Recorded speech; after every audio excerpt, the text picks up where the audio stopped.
کرنے کا اور بریک پر جانے سے پہلے میں آپ کو ایک ٹیل اینڈر آج کا پاکستان ہائی کمیشن کا چیریٹی بازار یہ پہلی دفعہ ہوا ہے کہ جب سے پاکستان انڈیا کی جنگ ہوئی ہے مئی میں اس کے بعد پہلی دفعہ ایسی ایک تقریب جواہر لال نہرو اسٹیڈیم نیو دہلی میں رکھی گئی. Delhi common wealth women's association کی طرف سے پاکستان کے ہائی کمیشن کو دعوت دی گئی اور پاکستان نے وہاں پہ پارٹیسپیٹ بھی کیا. پاکستان کے اسٹال کا بہت لوگوں نے رخ کیا ہے. لذیذ پکوان, دیدہ زیب ملبوسات اور نمائش کی گئی. تو ایک دونوں ہمسایہ ممالک ہیں, جنگ کرتے رہتے ہیں آپس میں, لیکن بہت عرصے بعد ایک ایسی خبر آئی تھی جس میں پیپل ٹو پیپل کانٹیکٹ یا ایک کلچرل ایکٹیویٹی دونوں ممالک کے درمیان ہوئی ہے.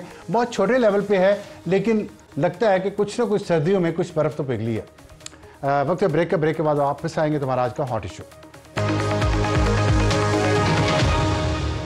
اور وقت ہمارے آج کے ہاٹ ایشو کا پی ٹی آئی کی سسٹم میں واپسی کا ایک موقع ہے. کیا پی ٹی آئی اس کو اویل کرے گی یا نہیں کرے گی؟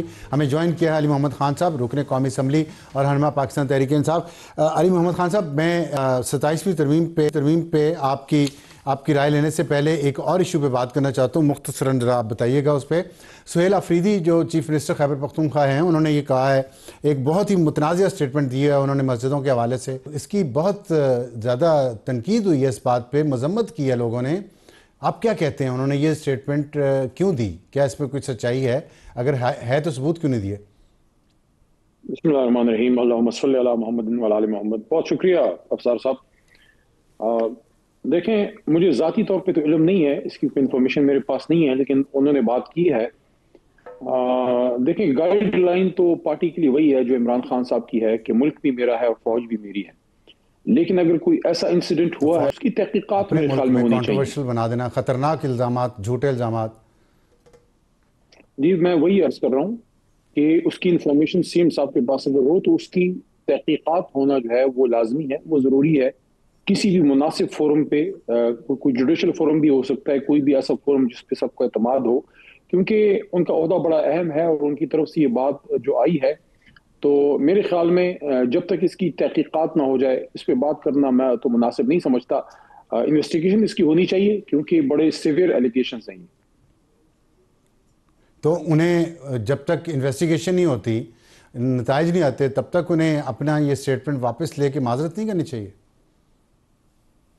دیکھیں, میرے خیال میں سی ایم کا عہدہ بڑا اہم ہوتا ہے اور بڑا ذمہ دار عہدہ ہے. اگر انہوں نے یہ بات کی ہے تو لازماً ان سے رابطہ کیا جانا چاہیے اور جوڈیشل فورم ایک مناسب فورم اس کا ہو سکتا ہے کہ اس کی تحقیقات ہوں کہ یہ بات اگر صحیح ہے تو جس نے بھی یہ کیا خدا نخواستہ اس کو سزا دی جائے, اور اگر نہیں ہوا تو اس کی بھی وہ بھی بات سامنے آ جائے. لیکن تحقیقات سے پہلے اس پہ بات کرنا مجھے بہت ہی زیادہ قبل از وقت لگتا ہے. نہیں, انفارمیشن ہے, اگر آپ کہہ رہے تحقیقات بھی ہونی چاہیے, ساتھ کہہ رہے ہیں انفارمیشن بھی ہے, تو ہم کس بات پہ یقین کریں, تحقیقات پہ یا ان کی انفارمیشن پہ؟ انہوں نے تو اور بہت ساری باتیں بھی کی ہیں. میں یہ عرض کر رہا ہوں کہ ان کے پاس اگر اس کے متعلق کوئی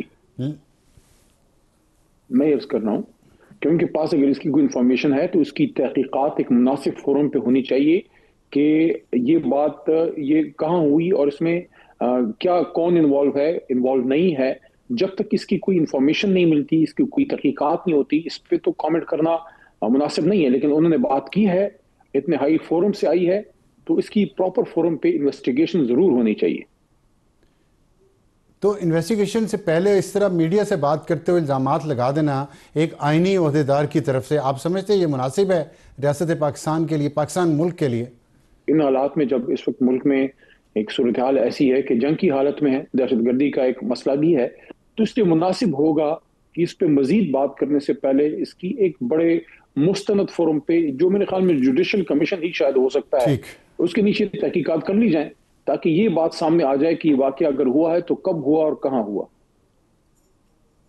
ٹھیک. اچھا, اب 27ویں آئینی ترمیم آ گئی ہے, سینٹ میں پیش ہو گئی ہے.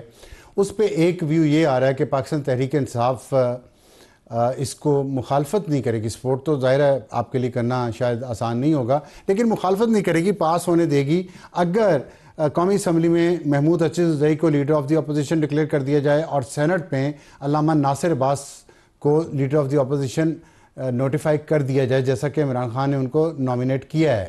آپ سمجھتے ہیں کہ یہ ایک موقع ہے پی ٹی آئی کے لیے سسٹم میں واپس آنے کا اور اس سیاسی راستے پہ چلنے کا جس پہ چلنے کے لیے ان کے بہت سارے ویل وشر پارٹی کے اندر اور باہر سے ان کو کہتے آئے ہیں کہ آپ ایسا کر لیں؟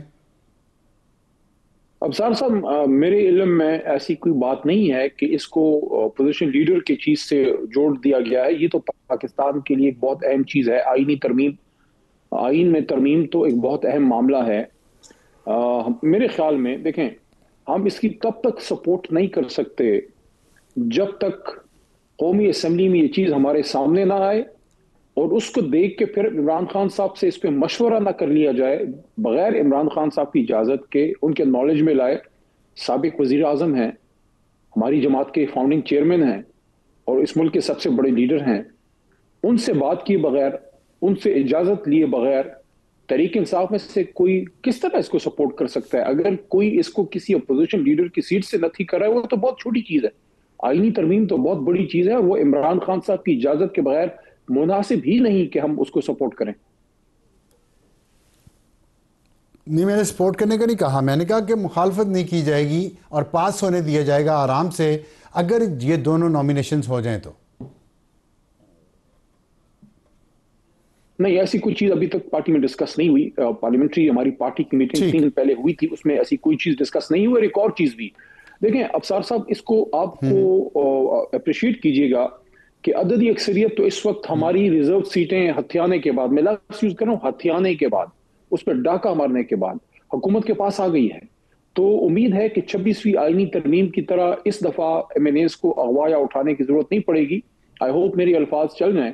لیکن عددی اکثریت ہونے کے باوجود قوم تو ان ترامیم کے ساتھ اس لیے نہیں کھڑی ہوگی کہ جو حکومت اس کو پاس کر رہی ہے ان کے پاس عوامی مینڈیٹ ہی نہیں ہے. وہ ایک جیلی مینڈیٹ سے آئے کھڑے ہیں.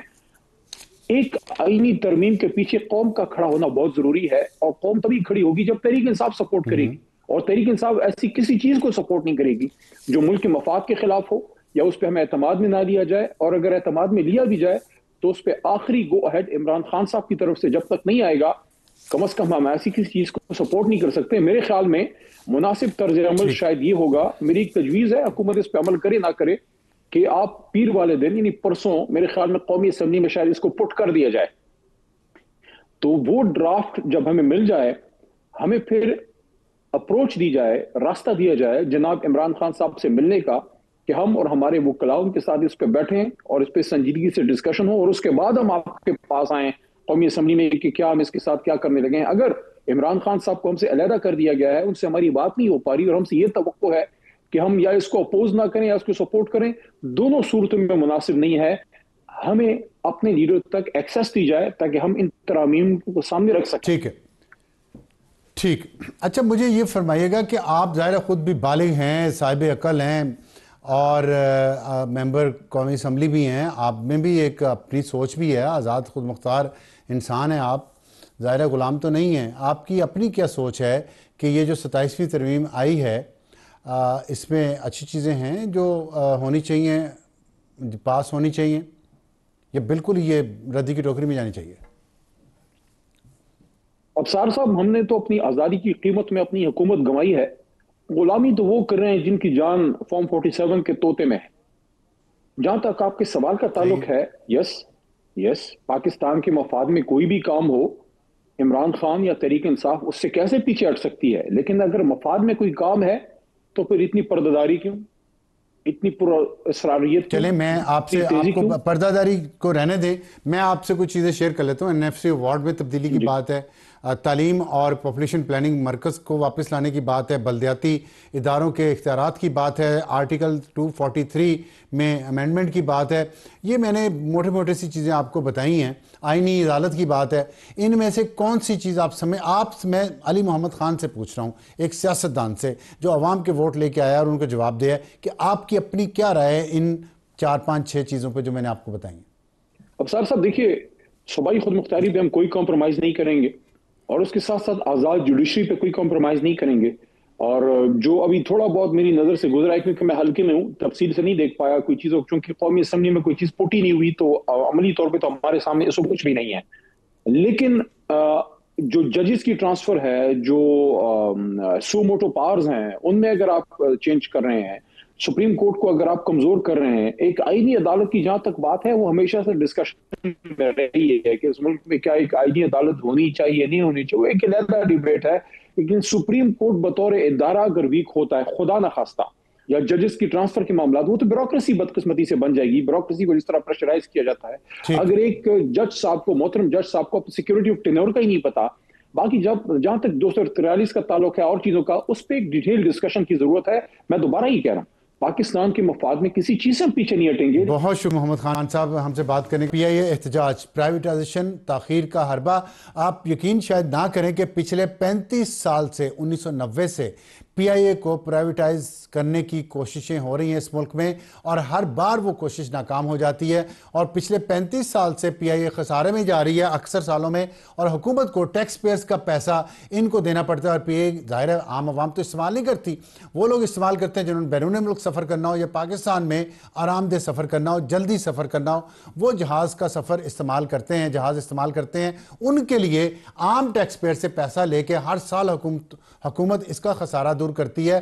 اور اسی لیے کوشش ہوتی رہی ہے کہ پی آئی اے کو پرائیویٹائز کر دیا جائے. لیکن مختلف سیاسی حکومتوں نے اور آمریتوں نے پی آئی اے میں لوگوں کو بھرتی کیا، ان کی تعداد سے زیادہ جتنا ایک جہاز کے لیے عملہ چاہیے اس سے دگنا تگنا عملہ رکھا ہوا ہے، جس سے ظاہر ہے پی آئی اے خسارے میں جاتی ہے. اور جب بھی اس کو پرائیویٹائز کرنے کی کوشش ہوتی ہے، یہ عناصر جن کے اپنے مفادات ہیں اور جن کے مفادات یونین کے اور سیاسی جماعتوں کے انٹر لنکڈ ہیں ایک دوسرے کے فائدے کے لیے، پی آئی اے کو کبھی بھی پرائیویٹائز نہیں ہونے دیا جاتا تاکہ یہ دنیا کی ایک اچھی ایئر لائن بن سکے. ہمارے ہمسایہ انڈیا نے انڈین ایئر لائن کو پرائیویٹائز کیا ہے، اب وہ بہترین ایئر لائن بن چکی ہے، خسارہ بھی نہیں ہوتا، اور حکومت کو غریب ٹیکس پیئر سے پیسہ لے کے ان کو فیڈ بھی نہیں کرنا پڑتا. تو لیکن پاکستان میں یہ نہیں ہو سکتا. اب انجینئرز نے ہڑتال کر دیا. جب پہلے آپ کو یاد ہے کہ پی آئی اے کی فلائٹس پہ پابندی لگ گئی تھی غلام سرور خان کے ایک قدم سے پچھلی حکومت میں، اور کئی سالوں تک وہ پابندی لگی رہی یورپ میں، یو کے میں اور امریکہ میں.